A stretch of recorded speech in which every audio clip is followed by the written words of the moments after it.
Boa noite, tudo bem? Graça e paz do Senhor Jesus.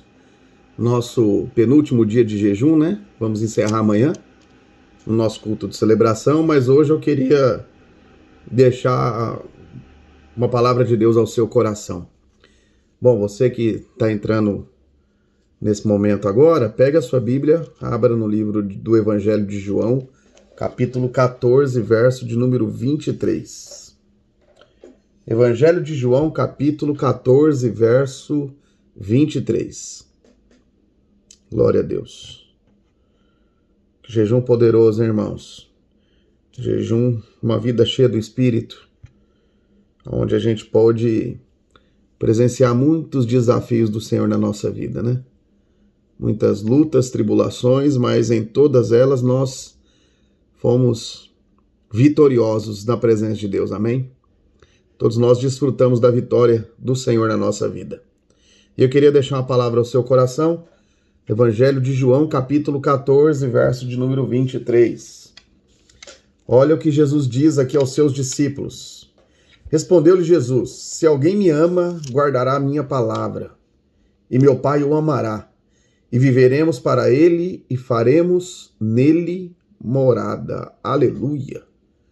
Quem não me ama, não guarda as minhas palavras, e as palavras que estais ouvindo não é minha, mas do Pai que me enviou.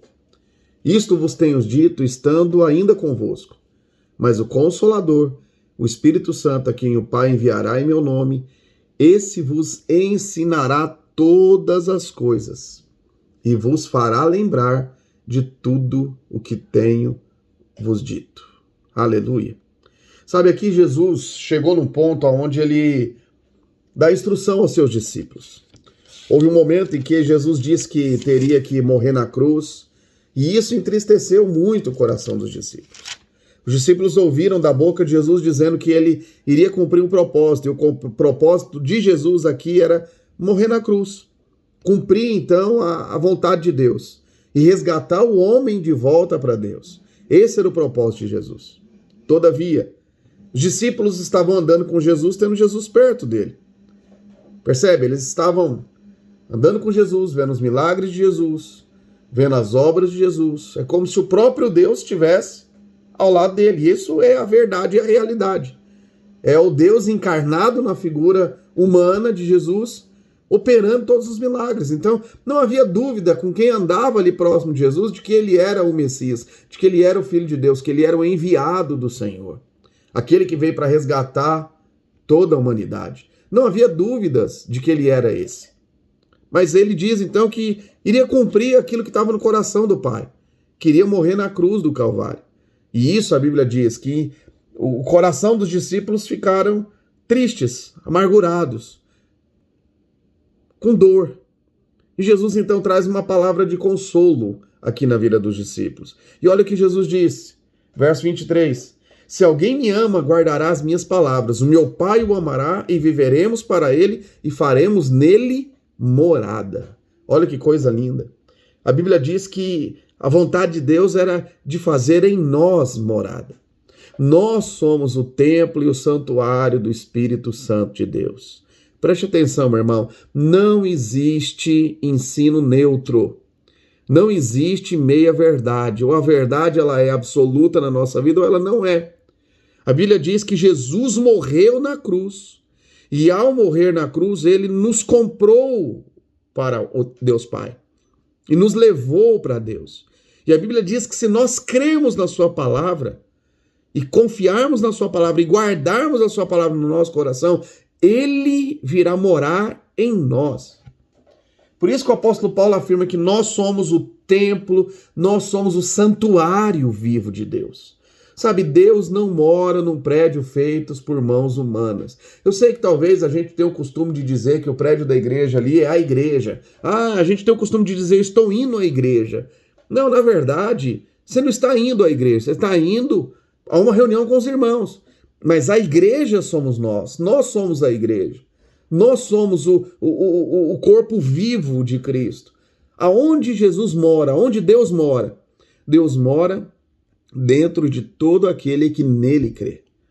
Deus mora dentro, faz morada em todo aquele que creu no Senhor como Senhor e Salvador da sua vida.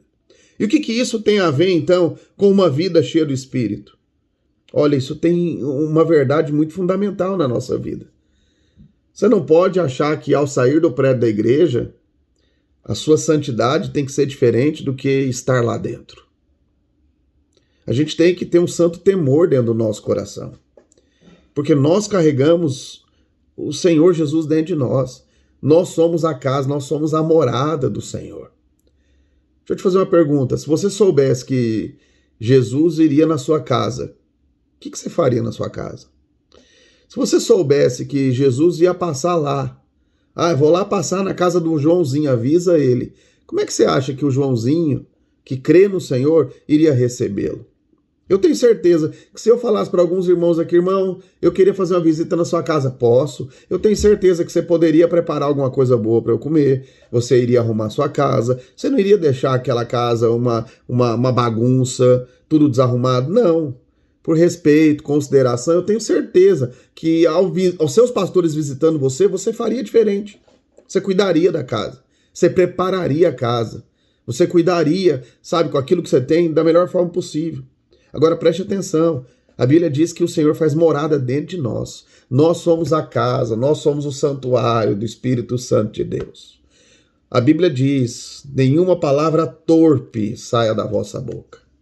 A palavra de Deus nos mostra que a gente precisa aprender a viver uma vida santa e separada para o Senhor, não somente ali dentro do prédio da igreja, aonde a igreja se reúne, aonde os irmãos estão ali reunidos para comungar da mesma fé diante do Senhor. Não, essa mesma santidade ela tem que ser vivida do lado de fora, irmãos. É do lado de fora. Sabe, do lado de fora eu não tenho que ter uma conversa chula, eu não tenho que estar envolvido em conversa torpe, eu não tenho que estar envolvido em conversa, sabe, que não edifica, que não agrega em nada no meu coração e no meu espírito. E você tem que entender isso de uma vez por todas. Não é uma questão de querer ser santarrão, não.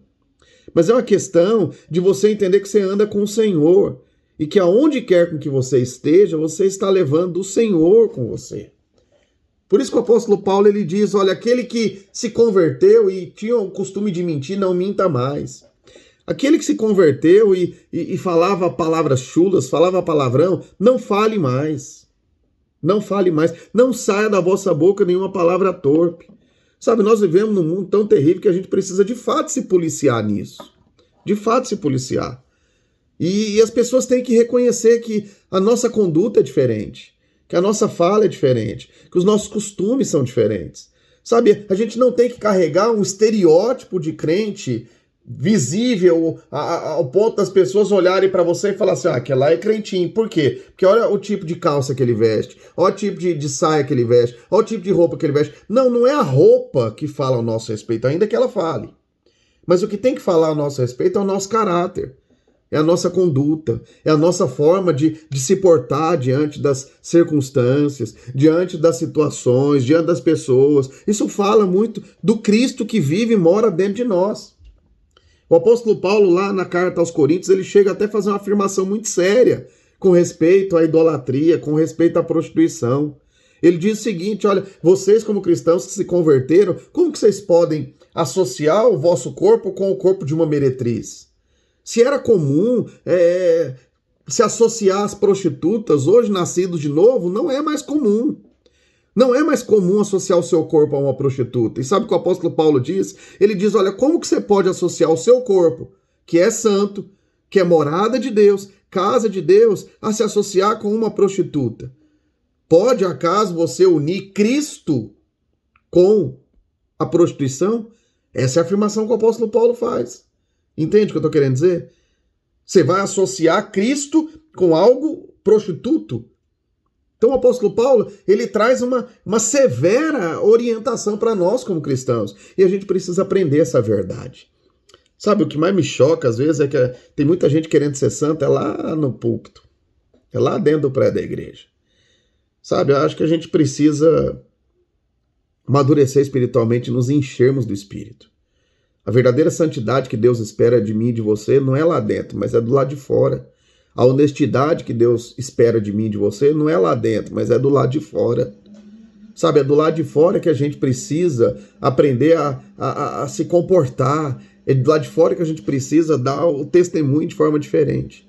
É do lado de fora que a gente precisa deixar o Espírito de Deus moldar a nossa vida e nos transformar. É lá do lado de fora. E que as pessoas percebam isso na nossa vida. Que eles percebam. E que esse seja o testemunho realmente. Sabe, e o testemunho às vezes é de fazer chacota a seu respeito. Vão querer brincar com a sua santidade, mas não negocie a sua santidade, não negocie a santidade de carregar o Senhor dentro de você. Não negocie a sua santidade de ser casa, de ser templo, de ser santuário do Espírito Santo de Deus, de ser separado pelo Senhor. Acaso você vai unir o corpo santo vivo de Deus, que é o seu corpo, a uma meretriz, diz o apóstolo Paulo? Certamente não. Por isso que a Bíblia diz que aquele que guarda as minhas palavras e me ama, é esse que o Senhor fará morada dentro dele. Não é que a condição, preste atenção, não é que a condição para Deus fazer morada é você guardar as palavras e amar o Senhor. Preste atenção. Se você é alguém que ama a Deus, é nascido de novo, a sua intenção é de agradar ao Senhor, é de querer o Senhor, e o Senhor então mora dentro de você. Sabe, viver uma vida cheia do Espírito é permitir o Espírito Santo chegar no seu coração e dizer para você aquilo que você tem que abandonar. As palavras que você tem que deixar. Os pensamentos que você tem que trocar. É deixar o Espírito Santo produzir santidade na sua vida. Sabe, a verdadeira santidade não é aquela santidade que o pastor diz o que é santo. A verdadeira santidade não é aquela em que ela é aprovada, ou a conduta é aprovada ou reprovada pelo pastor. Não. A verdadeira santidade é aquela que o Espírito do Senhor, como Jesus disse aqui, o Consolador, o Espírito Santo, a quem o Pai enviará, ele mesmo vos ensinará todas as coisas. Essa é a afirmação que Jesus diz. Jesus diz que o Espírito Santo nos ensinará. Isso só acontece quando eu e você permitimos o Espírito Santo nos mudar, nos moldar e nos transformar conforme a sua vontade, conforme o seu caráter, conforme o seu coração. Amém? Essa é a palavra que eu queria deixar ao seu coração. Amanhã nós vamos ter o domingo de encerramento. Aguardo todos os irmãos juntos lá para a gente encerrarmos o nosso jejum. E eu quero declarar na sua vida essa palavra. Que esse Espírito do Senhor que hoje mora dentro de você, você como morada de Deus, como casa de Deus, você possa crescer nos ensinamentos do Espírito Santo na sua vida. Que você possa dar liberdade para que o Senhor possa falar ao seu coração. Que você possa permitir o Espírito de Deus moldar a sua vida, as suas atitudes, o seu caráter, o seu coração. Em nome de Jesus. Amém? Queria orar por você. Pai, nessa noite nós te invocamos. Dá-nos um coração ensinável. Encha-nos, ó Deus, da tua presença. Fala conosco nessa hora. Ministra, Senhor, na nossa vida. Que nós possamos dar, ó Deus, permissão para o teu Espírito agir em nós e através de nós. Que o Senhor fale ao nosso coração, nos moldando, nos transformando, nos dirigindo e nos dando o caminho do Senhor na nossa vida. Essa é a nossa oração, em nome de Jesus. Amém. Amém? Tenha uma noite abençoada, em nome de Jesus.